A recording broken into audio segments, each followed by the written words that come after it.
De vraagtekens zijn bij de Oryx Groep. Het lijkt erop dat de Oryx Groep betrokken is bij de handel in zogenaamde vuile brandstoffen.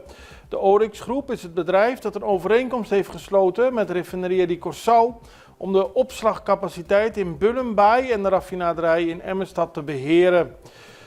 In een publicatie op de website Public Eye wordt de naam genoemd van verschillende bedrijven die handelen in grondstoffen en die systematisch profiteren van gebrekkige regelgeving in Afrikaanse landen om op die manier vuile brandstoffen te verkopen en zo meer winst te behalen.